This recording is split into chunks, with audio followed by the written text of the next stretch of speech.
Hi everyone, my name's Chris, and this time I've got a copy of the Canon 100mm f2.8 USM Macro Lens.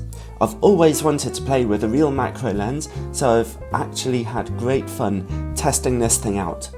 The lens is a little bigger and fatter than I imagined it would be. It's one of Canon's older lenses now, but the build quality is still pretty solid. There's no image stabilization on this lens, but at about £350, it's good value. This kind of lens has been popular for decades, not just because it's good for close-up macro work, but because it's a great focal length for portrait photography, and a wide f2.8 aperture gives a nice narrow depth of field, as you can see here.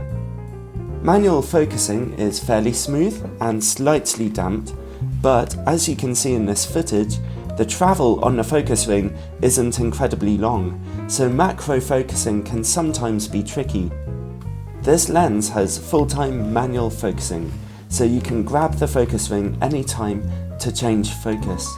Unlike some macro lenses, it doesn't extend with focusing. The front element doesn't rotate, which is good for people using polarizing filters. As you can hear, the USM motor is very quiet, but not completely silent.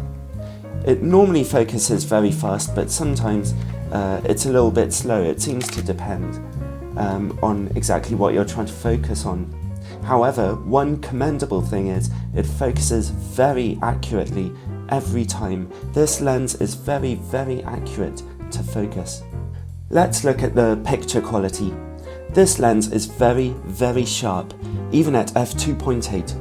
It's fantastic in the middle and only gets slightly softer in the corners. You'll be delighted with the look of your pictures from this lens. There's almost no chromatic aberration either. Colours and contrast are pretty good, but not amazing. And the quality of the bokeh is really nice and smooth. Let's look at some close-up work now. As I said, this lens is very sharp at f2.8 and gets even better as we stop down to about f8. You can also see the resulting increase in depth of field, which is very useful and very important when you're doing macro photography. Stop down to f11 or f16 and the depth of field gets even wider, but the picture quality starts getting softer.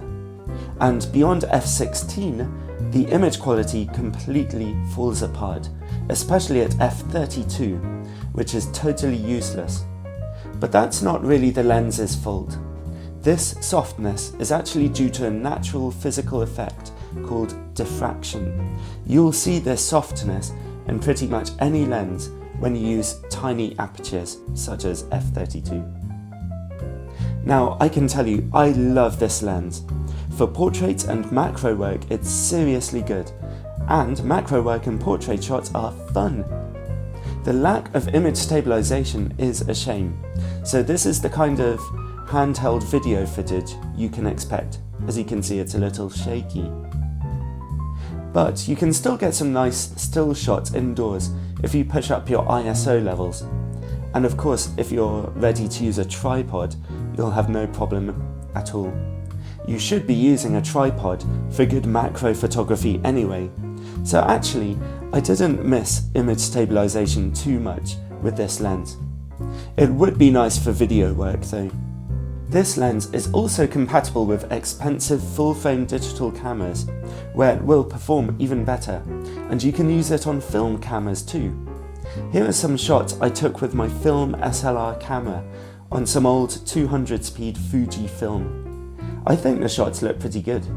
There's an even narrower depth of field and the lens gives a wider angle, so I think on a full frame camera of any description, film or digital, this lens would be even better. The bottom line is, this lens is very sharp, very dependable, very good value, and very fun.